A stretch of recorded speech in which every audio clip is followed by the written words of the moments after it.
ဒီနေ့မျှဝေမဲ့အကြောင်းအရာကထူးထူးခြားခြားအသီးအရွက်လေးတွေနဲ့၅မျိုးစုံရတဲ့တောင်ပေါ်ဈေးနှစ်ဟဲဟိုးဆိုတဲ့အစီအစဉ်လေးဖြစ်ပါတယ်ဒါက around ဟဲဟိုးရဲ့ part 12တတိယပိုင်းဖြစ်ပြီးတော့ episode 100အနေနဲ့မျှဝေနေတဲ့ဟဲဟိုးမျိုးနဲ့ပတ်ဝန်းကျင်အကြောင်းအရာတွေတဲကတစ်ခုဖြစ်ပါတယ်တောင်ပေါ်ဈေးနေ့မှာ9ရက်တစ်ဈေးသာခင်းတဲ့တောင်ပေါ်ဈေးနေ့မှာတွေ့ရတဲ့မြင်ကွင်းလေးတွေကိုမျှဝေတာဖြစ်ပါတယ်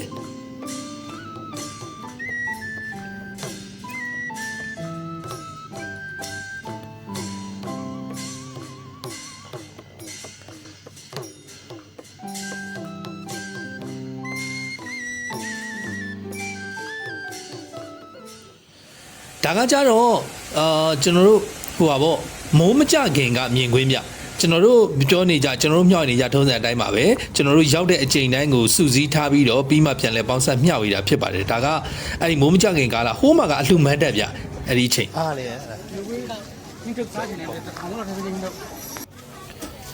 ဒါကကြတော့ဒီဘက်မှာက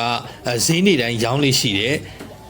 ငရှင်းကြက်တိုက်လို့ခေါ်မှာပေါ့နော်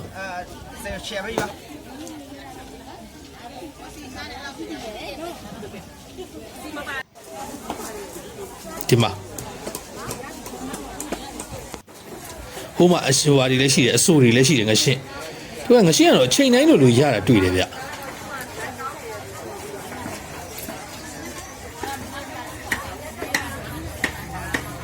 ဒီဘက်က3000ဟုတ်လားဟိုကနဲ့ဒါလေးက3000ဒါလေး2000ဒါလေးက35000အဲ့ဒါတကယ်500ရတယ်နိဒီလေရဒီမှာ500အဲ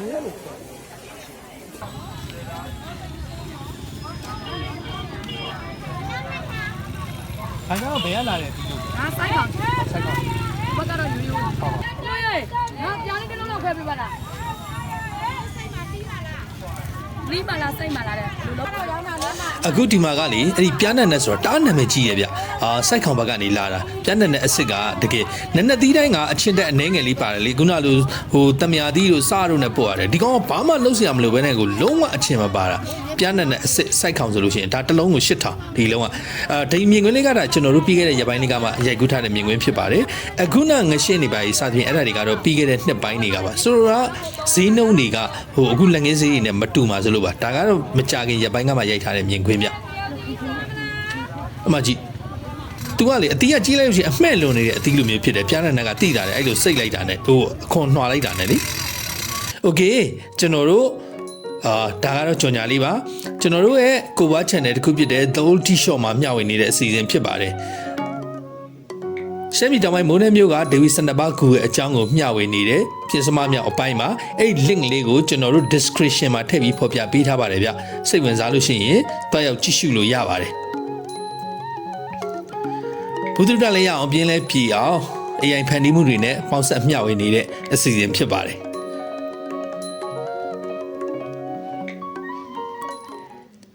ဟုတ်ကဲ့အဲ့တော့ဒီမှာဒါကဟိုပါလေဘာရဲတောင်ပေါ်ဟင်းရလို့ခေါ်တာဟိုအဖူးလေးတွေကပါဘူးကြီးဟာကမွန်းချင်ဘူးတပုံဘယ်လောက်ရောင်းတာတပုံ900နှစ်ပုံလောက်အဲ့ကမွန်းချင်တပုံနဲ့ဒီဘက်ကအရွက်တပုံဘာရွက်တွေပါလဲအဲ့ဒါအစုံပဲပြီးတာပဲ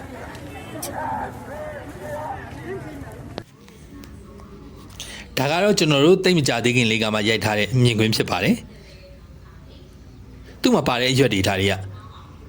ကျွန်တော်တို့တေချာတော့မသိဘူးပြတရွက်ချင်းစီကိုတော့လေ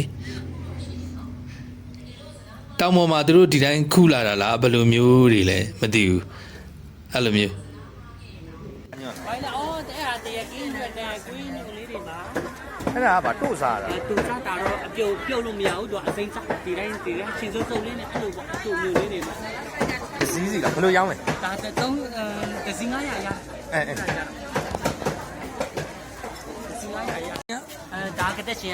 900ကျန်တာလည်း900ပါပဲဒါပါချင်းအဲ့ဒါဟိုဒါကတဲ့ရှင်ဒါဘောစကိုင်းဘောစကိုင်းဒါဟိုတပေါင်းနေဝေးရဒါမက်ဆလီဒါတမဒါကြောက်ချဟုတ်အဲ့လိုလေးတွေ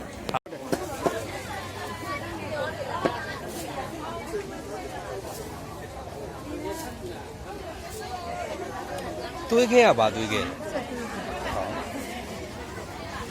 ဒီမှာကြည့်ပစုံလေးတွေပစုံစိတ်လေးတွေ မဖယ်စစ်ပါနော်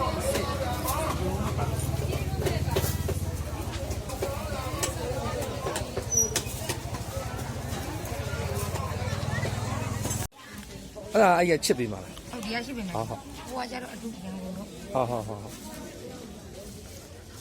စိတ်ပါ9000 သူတို့ကရှင်းတယ်နော်ဒါကတော့ပွင့်လင်းပဲပြောရအောင်လေသူတို့ဒီမှာဒါကကြတော့သူတို့ကိုယ်တိုင်ချစ်ပြီးတယ်သဘောကျတာဒီသူ့ရဲ့ဒီငဖယ်ချစ်တာကျွမ်းကျင်တာသဘောကျတာဖိုက်တယ်သူငါထက်တဲ့ပုံတွေပါကြီးမိုက်တယ်ကျွန်တော်တို့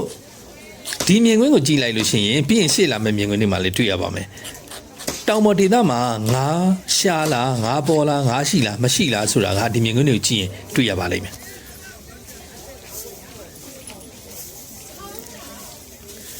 ဒီမှာဒီ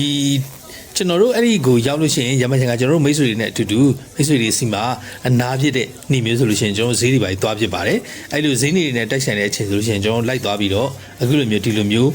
ဝယ်ယူဖြစ်တာမျိုးလေးတွေရှိပါတယ်အဲ့ခါကျတော့ဒီဈေးကတော့ကျွန်တော်တို့ရိုက်ကူးသမျှထဲမှာတော့စိတ်တိုင်းကြရိုက်ကူးနိုင်ခဲ့တဲ့ဈေးတစ်ခုပါ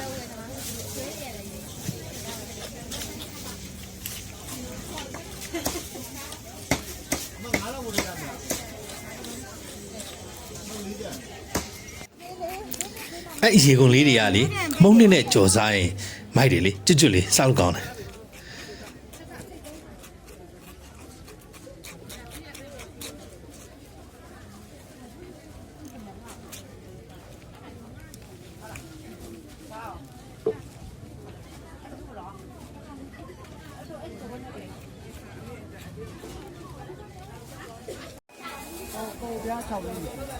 အဲ့အသေးလေးတွေကဘာပဲပေါ့ ဒါလုံးဝပဲပေါ့ဒါလည်းပဲပေါ့ပဲအမျိုးဒီစားရှိသေးတယ်ဟုတ်ပဲပေါ့အများရှိတယ် အဲ့တော့6တဲ့ဟာပဲ ဒါကြောင့်အစိတ်ဖတ်ခွန်လိုက်ရ ဘောလောက်ပေးမယ်900လောက်900ဘူးလောက်ပေးမယ်ဒီကောင်900ဘူးအဲ့ကောင်900ဘူးဒီပေးပုံနဲ့အဲ့ကောင်900ဘူး အဲ့ဒါလေးဒီလိုဆောက်လာဒါစစ်သားကိုလူတစ်ခါဘယ်ကြတော့ကြိုက်ဒါသေးပါကွာဒီလိုဆောက်လာမှာအဲ့တော့ချစ် နှင်းသည် နေနေဟောမှာ ဘလို့ရောင်းတာ ဘူးပါထောင်ဖို့စားကြည့် စလုံးလောက်တော့စားကြည့် ပါလိမ့်လား ဟာသီးလေ မမန်တီတယ်နော် ဟမ် မမန်တီ ဘလို့ရောင်း အဆောင်ဘုံတုံးဘူးလား ဘလို့စား ဒီစားလိုက်ရလို့ဒီမှာဒီစားလိုက်ရဟိုစားလိုက်ရတာအပါတီးလေးမမန်တီ အချိန်နဲ့မဟုတ်ဆရာအဲ့ဒါလေးဟိုကတရားသီးကြည်သီးတန်ရမရအောင်2000တော့ ဟောထားတည့်သီးနဲ့မရမင်းငယ်ရောဟိုသမယာသီးနဲ့ရောထား အဲ့ဒါမှကောင်းတယ် ဟုတ်ဆရာ မှားလိုက်လို့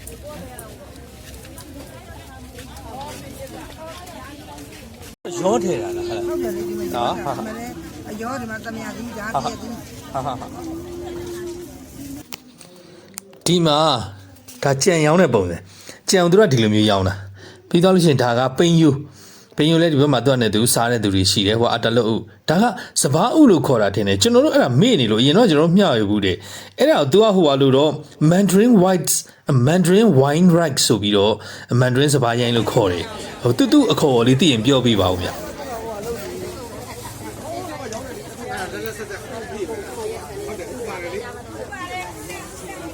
လူရသည်ဆိုမှုတွေမြစ်တွေတာပေါ့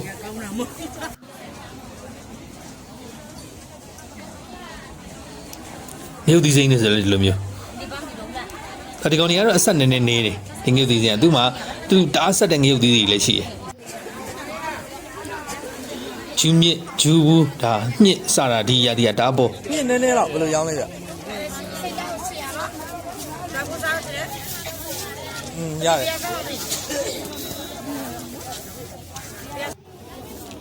ဒီမှာအဲ့ဒါပစုံကြောင့်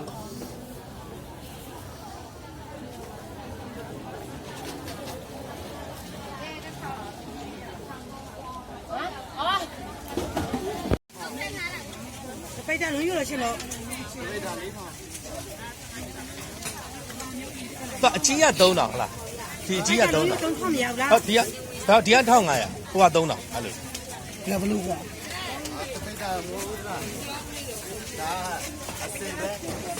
အော်အစိတ်ကို1500ဟိုကတပိတ်တာကို3000 ဟုတ်ကဲ့ကျွန်တော်တို့ဒီ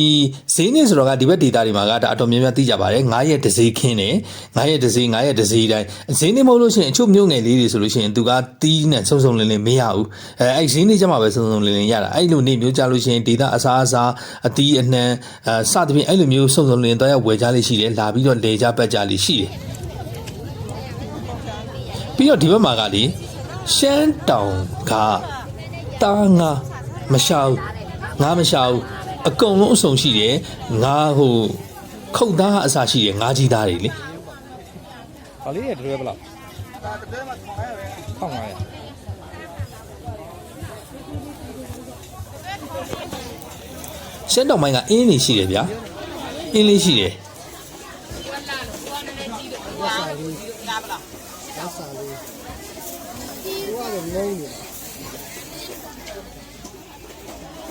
ပြီးတော့ရှင်ပင်လယ်ငါးလေးရတယ်ရေချိုငါးလည်းအစုံဒီပါရှိတယ်တောင်ပေါ်ဒေတာပြီမယ်လीရှမ်းတောင်ကငါးမရှာဘူး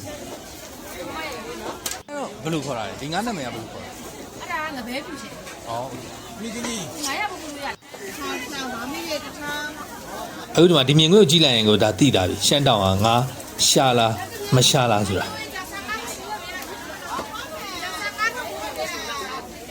ဒီမှာဒီလားပစံကြောက်ငါးလေးကြောက်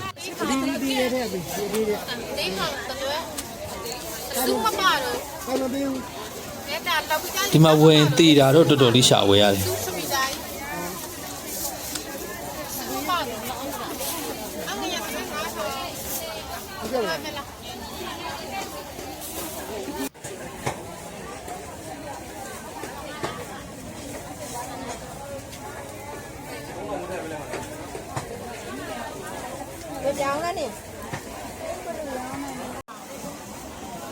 အသေးနော် အသေးတွေ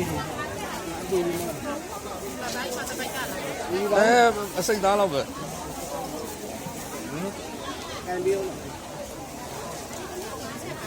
ရောင်းမယ် ရတော့ဟုတ်လားစိတ်ကငါတော့ တလောက်ကြတော့ပဲဈေးရောင်းတယ် โอเคကျွန်တော်ဒီဘက်မျှဝေခြင်းကတော့ဒီမျှပဲဖြစ်ပါတယ်ဗျနောက်ပိုင်းနေမှာကျွန်တော်တို့ဆက်လက်မျှဝေမှာတွေကိုကြည့်ရှုအားပေးရင်းဆက်လက်တွေ့ဆုံကြအောင်ပါဟုတ်ကဲ့ Rolling Record Channel ဖြစ်ပါတယ်ဗျကျွန်တော်တို့မြန်မာနိုင်ငံတွင်းသွားလာရောက်ရှိသမျှနေရာဒေသမြင်ကွင်းတွေကို